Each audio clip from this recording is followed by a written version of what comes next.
Baik tuan-tuan yang dirahmati Allah sekalian, kita masih lagi pada ayat yang kelima. Man kana yarju liqa Allahi fa inna ajalallahi laatin wa huwas samiul alim. Siapa saja yang mengharapkan pertemuan dengan Allah, nescaya waktu pertemuan dengan Allah itu pasti akan datang, pasti akan tiba. Wa huwas samiul alim, dialah Allah yang maha mendengar lagi maha mengetahui. Baik tuan-tuan, kita masih lagi belum masuk perbahasan ayat kita, betul tuan? Kita masih lagi tekankan beberapa tajuk dahulu boleh. Jadi kita dah ulang tadi berkenaan dengan tajuk ulangan, iaitu haraf baris atas. Dan saya harap tuan-tuan sudah jelas mana pattern yang pertama, mana pattern yang kedua, dan apa yang perlu dibuat. Boleh tuan? Baik. Dan kita sudah masuk sedikit tadi berkenaan dengan tajuk yang baru, iaitu dua kalimah yang istimewa. Kita ada berapa sahaja kalimah yang istimewa? Dua sahaja. Yang pertama ialah kana. Apa terjemahan kana tadi? Dia telah adalah. Kalimah yang kedua kalimah apa tuan-tuan? Inna. Apa terjemahan inna? Sesungguhnya. Dua-dua kalimah ini apabila tuan-tuan jumpa dalam Al-Quran, ialah tuan-tuan kena buat apa tuan-tuan? Kena cari apa? Kena cari subjek dan predikat. Ingat, subjek perkara yang nak dibincang, predikat benda yang menjelaskan ada apa dengan subjek kita. Jelas ke tak jelas?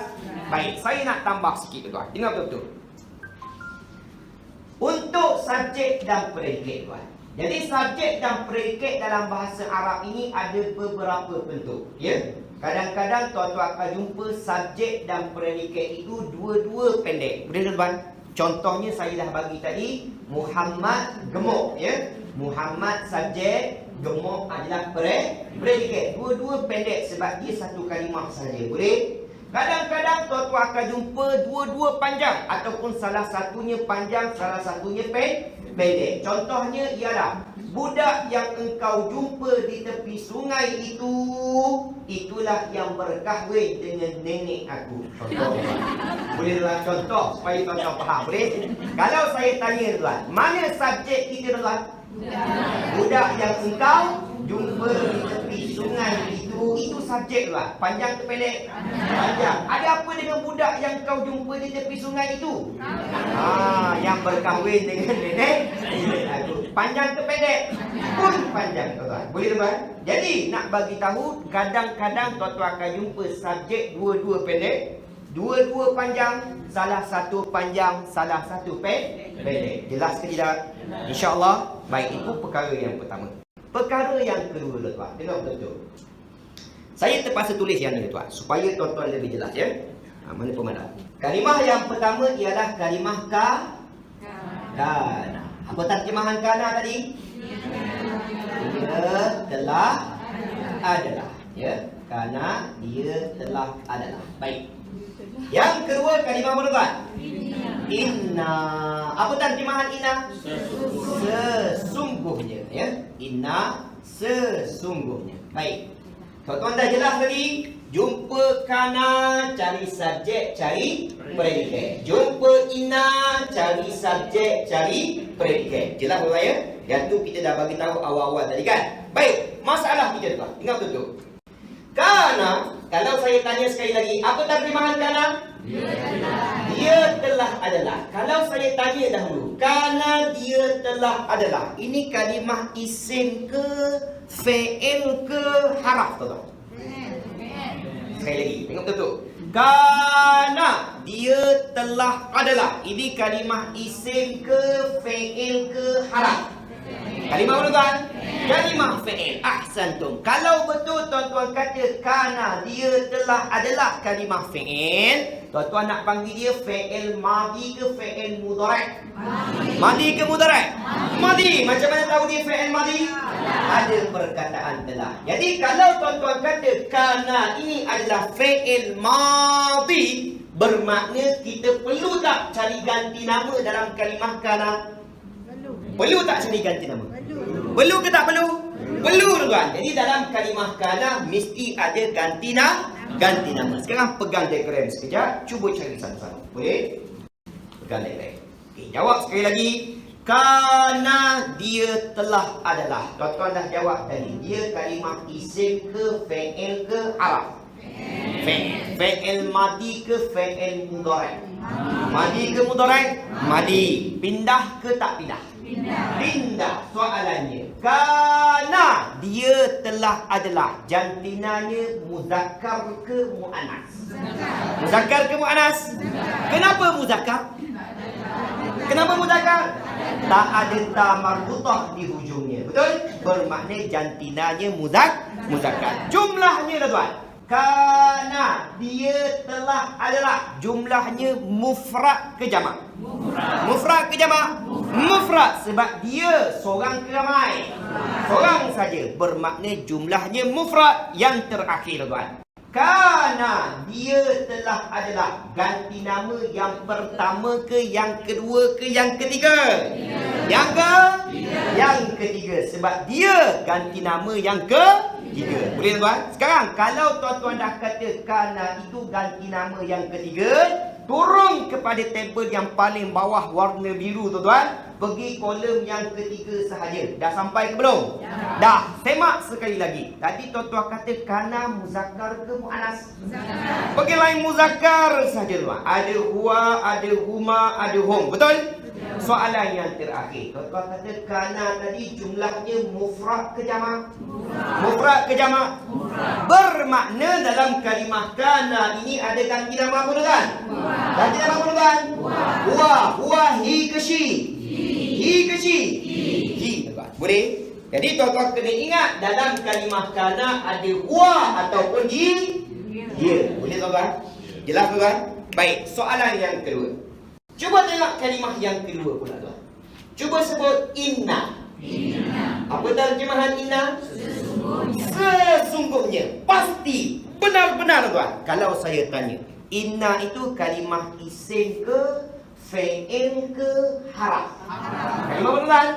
Ahsantum. Kita panggil dia haraf tuan. Kita nak panggil dia haraf apa dalam bahasa Melayu tadi? Haraf apa tuan? Haraf berdasar. Ataupun Arabnya kita panggil dia haraf.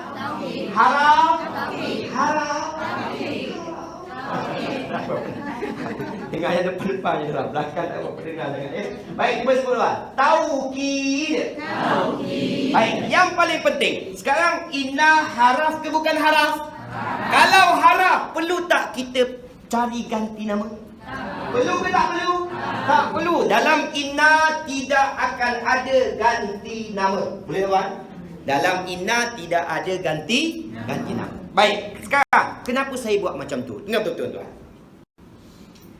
Tuan-tuan dah jelas tadi. Jumpa kana, cari subjek, cari predikat. Jumpa inna, cari subjek, cari predikat. Dengar betul tuan. Fokus pada inna dahulu. Baik.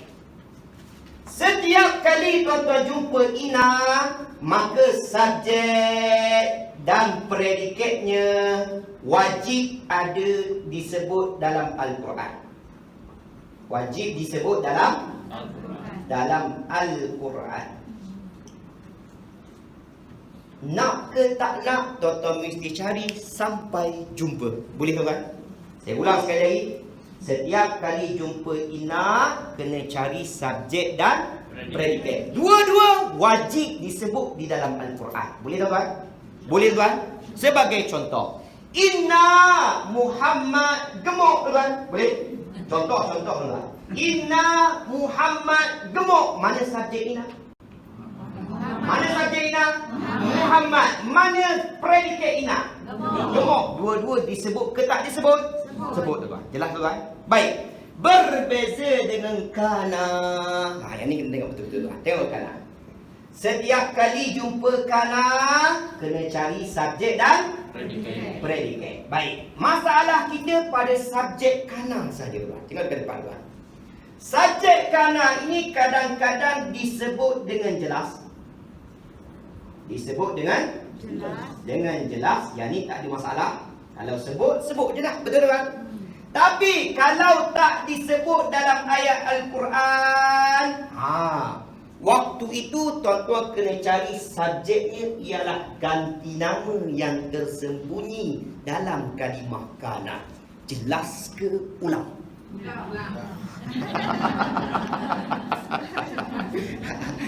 Jelas ke ulang? Ulang. Baik, fokus pada kana. Boleh? Fokus pada ina dulu. Jumpa ina kena cari apa? Subjek dan predikat. Subjeknya akan disebut ke tidak? Confirm akan disebut. Predikatnya akan disebut ke tidak? Confirm akan disebut. Boleh tuan-tuan? Sebab inna ini dia adalah kalimah haraf. Di dalam inna tidak ada apa-apa ganti nama. Nak ke tak nak, wajib ada disebut di dalam Al-Quran. Boleh tuan? Boleh? Inna tak ada masalah. Betul tuan? Baik. Masalah kita ialah kalimah kana. Baik. Tuan-tuan dah ingat dah jawab tadi. Tiap-tiap kali jumpa kana kena cari apa dulu? Subjek dan predikat. Baik. Subjeknya sahaja yang menjadi masalah. Ketika mana subjeknya disebut di dalam Al-Quran, maka tuan-tuan kena buat apa? Sebut sajalah. Sebab sudah disebut dalam Al-Quran. Boleh? Masalahnya, kalau subjeknya tidak disebut di dalam Al-Quran, maka waktu itu subjeknya tuan-tuan kena cari dekat mana? Kena cari dekat mana? Dalam kalimah apa tuan? Dalam kalimah kana. Dalam kalimah kana tadi tuan-tuan jumpa ganti nama apa? Huwa itu sebenarnya subjek kita. Faham ke tak? Sebagai contoh lagi. Tak pas lagi. Tak pas.